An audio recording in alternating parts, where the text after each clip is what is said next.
Hey everyone, my name is Penny Zanker, and it's time to reset. This podcast goes beyond just navigating change. It's about new ways of thinking about how you can approach challenges, how you can shift your mindset when needed, create some space and grace for yourself so that you can rethink, recharge, and reprioritize when and where needed. Are you ready to unlock your full potential? Thank you for hitting play and sharing this next episode with me. It's time to reset.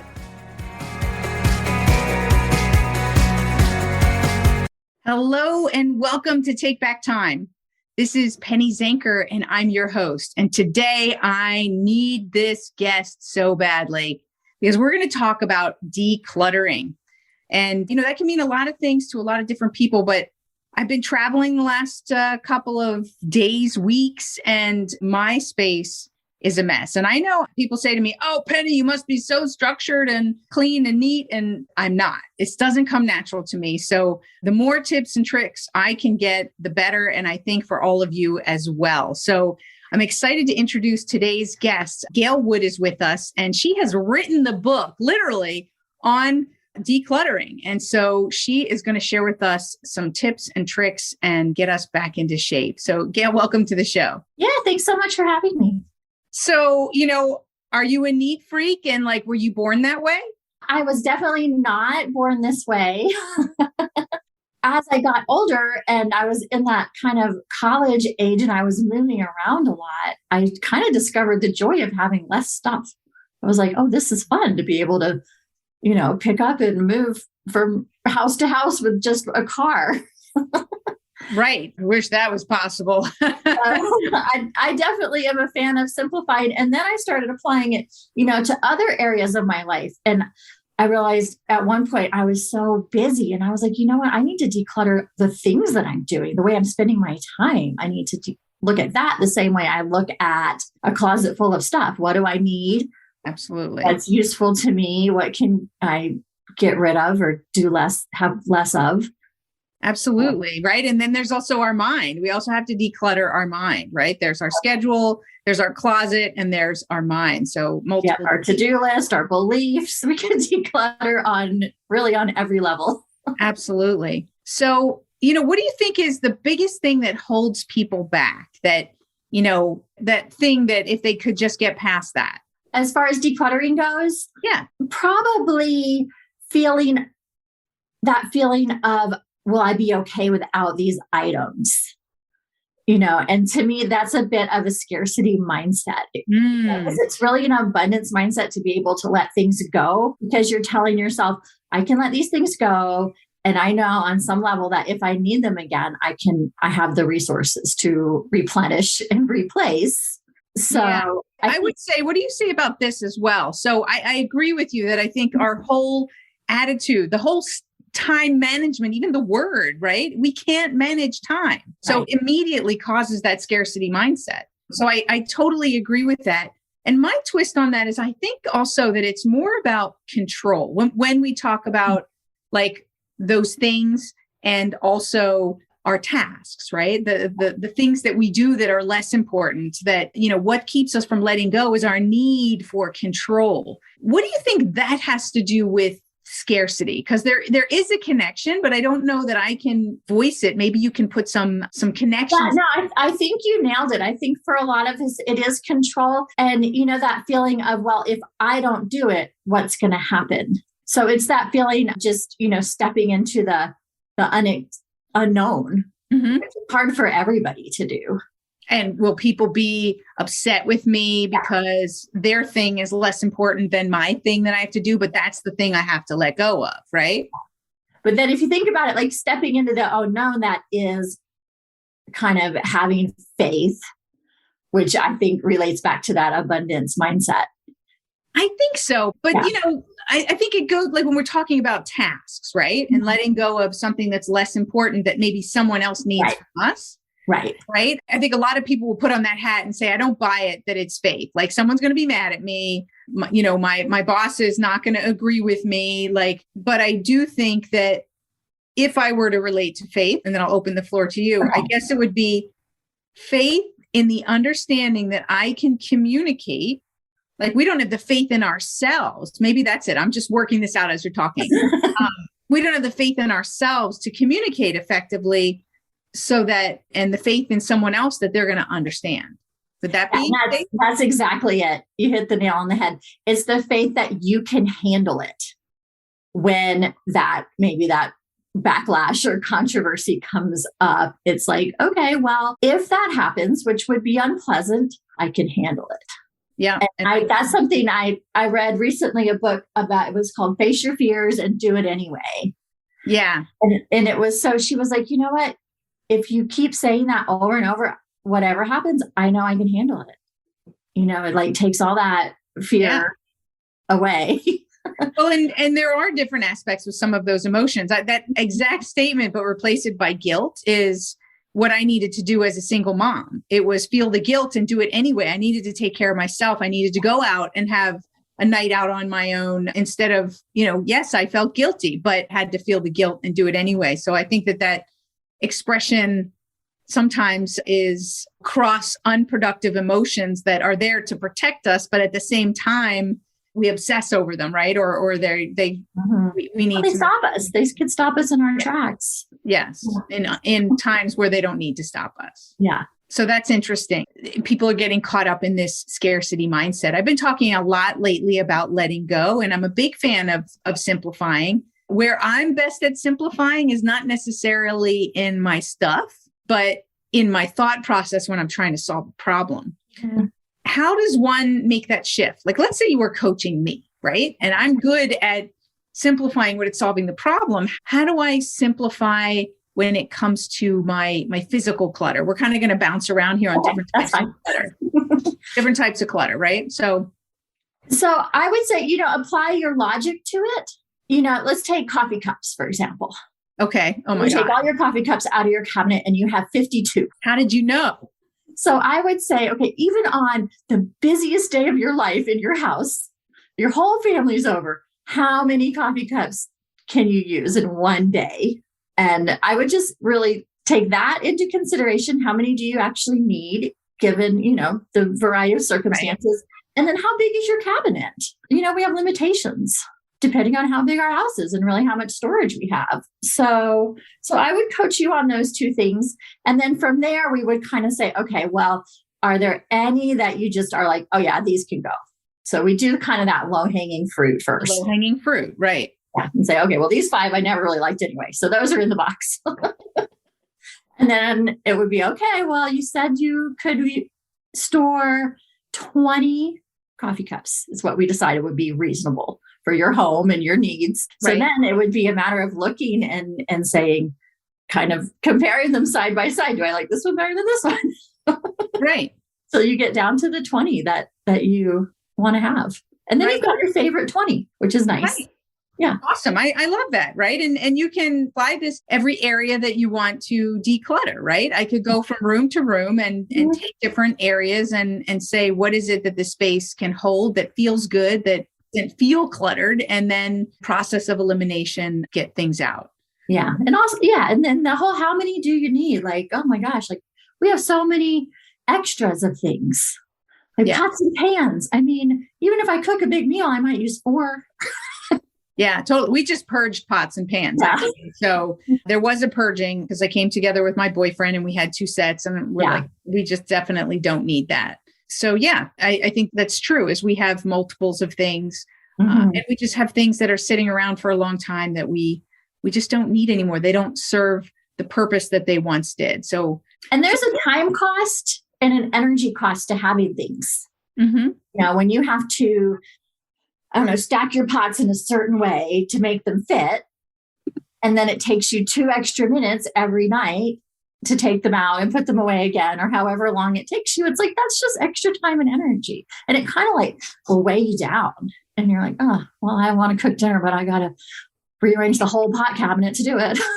So let's talk about that same concept and how that might relate to our schedule, right? And some tips and tricks on that, because everything that you said is relatable, right? Is we have more tasks to do than we can actually do in a day. And people get caught up in that clutter and they say they have competing priorities, but the truth is they don't have any priorities because they're not setting this is more important than that. So how do we apply sort of that declutter concept from your perspective to our schedule? Yeah. So, you know, one thing I like to have people do is just kind of think through your whole day from the time you get up in the morning until you go to bed at night. And how are you spending? Maybe break it down in like 15-minute chunks. How are you spending your time? And really look at it real detailed, because it's interesting what you'll find you're doing. And then say, well, what kind of things am I doing that don't really matter to me that much? Like, I don't know, maybe you're cooking breakfast every morning, but you'd be just as happy with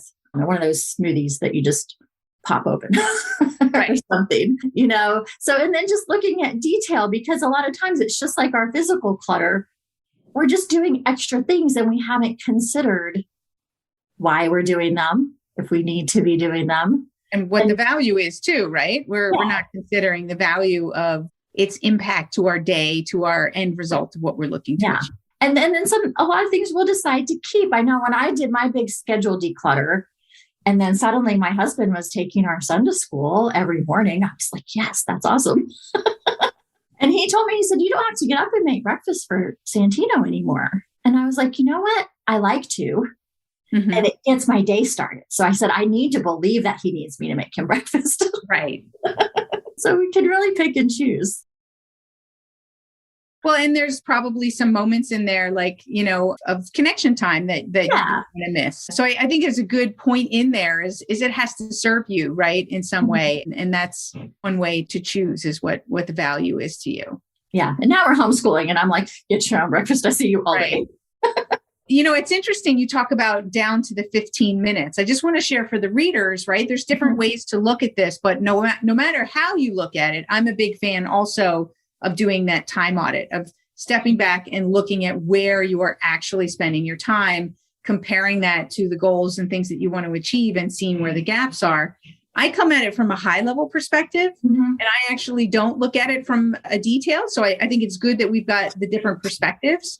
I look at it from more of a category perspective. How much time are you spending in each category? So how much administration time are you spending? How much strategy time? Like really, if you're, building your business, how much time are you spending on the business versus in the business? Or, depending on what your role is or what you're doing and what's important for you to achieve, there's different categories. So I kind of look at it like that as to what percentage do you need to be spending in each category in order to reach your goal. So it's kind of nice for people to hear that there's two different ways to approach it. Yeah. And sometimes if you look at these little things and you say, oh, I wish I was spending 3 hours a week on strategy, but you don't feel like you can't, this is where you can kind of find that time. Absolutely. And that's where you can pick those out for sure and say, okay, there's here 15 minutes and here and here. So combining the two approaches sounds like really valuable. And one thing I did that I thought was really fascinating, probably just because I'm a nerd, but I added how much time I was spending on things over time. Yeah. And I was like, well, if I've driven children to school 30 minutes a day for 15 years, I was like, I've spent 3 months of my life driving children to school. Yeah. That makes you rethink it. There is a magnitude there for sure. When you keep thinking, oh, it's 15 minutes here, it's 20 minutes there, it seems like nothing. But when you add it up, oh, I'm doing this errand every week, and it's just something I could possibly eliminate. Totally. Combine with something else, ask my husband to do while he's out anyway. Yeah. And when you see the value of how it adds up, I think it makes you more likely to make positive changes. I think food shopping is one of those really big shifts that people have started to make if they didn't already, right? Especially with the pandemic, having people order online. Like how much time does one spend food shopping every week? Multiply that by, right, the number of years. It's incredible. Or just 1 year, right? How much would I spend this year in food shopping? I can do a ton of other things in that time. Right. So that's something that I think people can consider. And I have not gone completely online with my food shopping, but like now that you're saying that, I'm thinking I'm going to revisit that because I could be saving a lot more time by just having them ordered. And especially since there's so much things that are standard that I need every week, it could just easily be delivered. So maybe you just saved me hours of time. Well, when I added up my food shopping for a year, I was like, that's a month of 8-hour workdays. It was 20 8-hour workdays that I was schlepping around the grocery store because I figured I did about 90 minutes a week to go to the store, do all the shopping, put it away, run back for stuff I forgot. Right. So that is one I love that, but I don't like food shopping and some people really like it. So if it's something you like to do, certainly keep doing it and find something else to look at. Well, I kind of like it, but I don't like it as much as the time savings, right? So it's always something to say, okay, well, then I could do it once a month, right? I could do it if I'm shopping for something special, like, so I think that's a microcosm, right? Of everything else that we're looking at. It's not an all or nothing. We tend to be interesting, I think, in our thought processes, right? Is that many people come at things at an all or nothing. Like if I'm going to eat these 2 chips, I might as well eat the whole bag. Right. So it's not like, I can't go to the gym because I only have 20 minutes, of course you can. Right. So it's, I think we get caught up in this all or nothing thinking. And that's also maybe is that scarcity? What is that? The all or nothing thinking? I think it's just human nature. I do that all the time. I read something in a book or I hear something on a podcast and I just take it as like the gospel truth. And then I'll look later and be like, why am I doing it this way? I just well, that you have to, I don't know, post on Instagram twice a day. So I've been doing it for years and not really questioning it.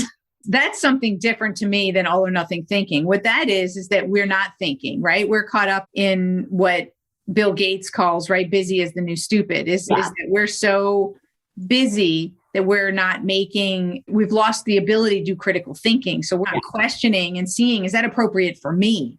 It might be appropriate for some people, but maybe not for the business that you do, or, so it is true that we just kind of adopt this, what we're reading as gospel when it's just not. Like we need to do critical thinking to see what's really important to us and where we are in our business, in our life, and make sure that that's going to be appropriate for our goals. I can tell you so many people that I know run around like that chicken with the head cut off, kind of thing, where they're doing a lot of things that they heard or what they should do. And it's totally inappropriate for their business and where they are and what their target market is. And what's funny too, is I'm also a coach and I would tell any coaching client, well, if you want to do that, test it. Do it for 3 months, 4 months, see if you got the results you wanted, and then move on, or rework it, rejig it. So testing is a smart strategy there. It's funny though. I feel like I do. Sometimes I'll take something on and sometimes it can be stuff, from our childhood, like, oh, my mom always did it this way. Like even cooking, that was a big one where I realized a lot of my time was going to cooking, sit down, family dinner every single night. And I was like, although I love family dinner and I love cooking, I don't love doing it 7 days a week. So that was something I was like, what, maybe I'll cook 2 or 3 nights a week and then find other things to do the other nights. Right. Absolutely. I just found a partner who cooks. So that's good. That works great too.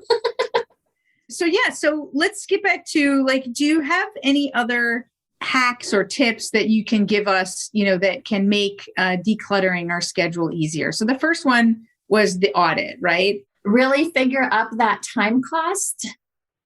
And then the third one would probably be to really get comfortable kind of advocating for yourself and asking for help.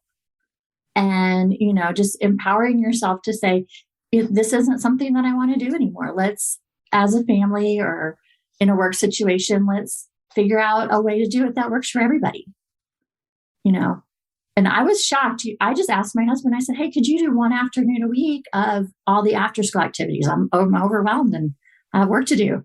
And he was like, I'll do 2. Right. Well, that's the thing is we don't ask, right? We don't ask. We don't, because we're coming back to what we started with in the beginning, is we're afraid of that conflict.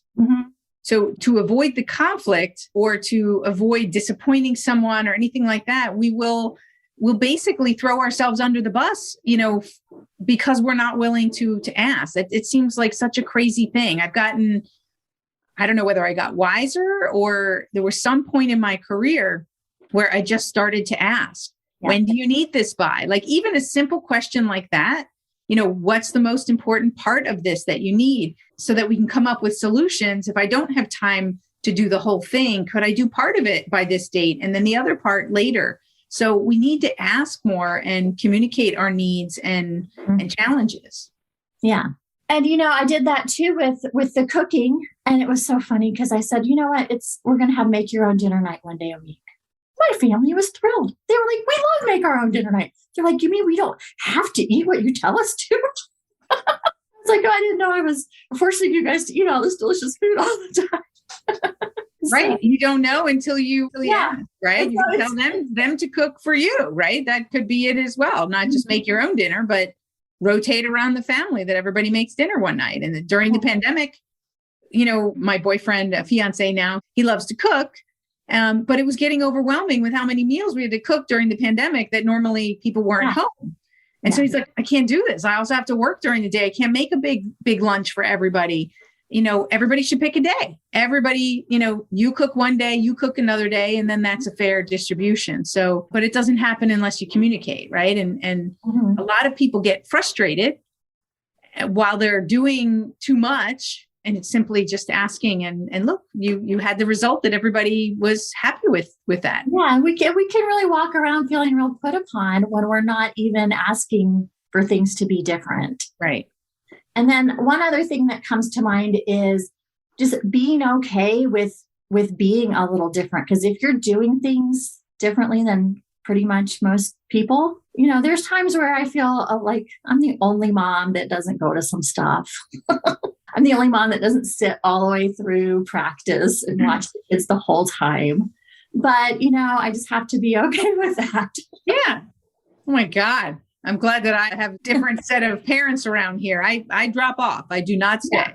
Yeah. So it's, and we carpool, right? And exactly. We just have to let go and it's okay to be different. I totally agree is we have to do what's right for us. Yeah. I hang out every once in a while. I'm like, I want to be liked for sure. But I'm also can't just sit here and gab for 2 hours every day. Right. So awesome. All right. Well, thank you. So do you have anything else that you wanted to share before we sign off on today's interview? Well, if anybody would like to check out the book, Decluttering Your Schedule, it is at my website, elevatewithgail.com, and it's free. You can just come download a copy. Awesome. Thank you for sharing that. Thank you so much. Is there anything else that you wanted to share or any other site that you wanted people to check out?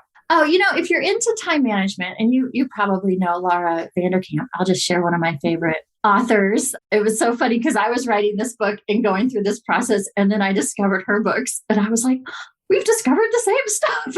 Right. Isn't it funny though? Like I think that you've had this epiphany, and then you see that people that you admire or other people in the world have come up with the same thing, but independently. It's interesting. Yeah. But I really love her writing and her books. And she's great. I interviewed her, I think a couple years ago. Mm-hmm. Oh, wonderful. Fantastic.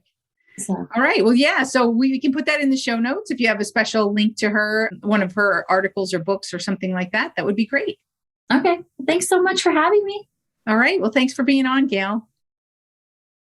And thank you all for being here because, whether you are honest with yourself or not, I'll bet you there's either a room in your house that's a closet or something where everything gets shoved in. Maybe it's spring now. Maybe it's time to do some spring cleaning in terms of physical clutter. And then maybe it's time also to take a look at your schedule, to step back and see what are you doing that you don't need to be doing anymore, or some pockets of time that you didn't realize, like Gail was saying, if you add it up, how much time you're actually spending on some of those activities, maybe that'll motivate you to organize yourself a little bit differently. And then, of course, it's clean the clutter in your head. What's going on in your head that you need to clear out that's holding you back from moving forward in any area, in your relationships, in your health, in your business?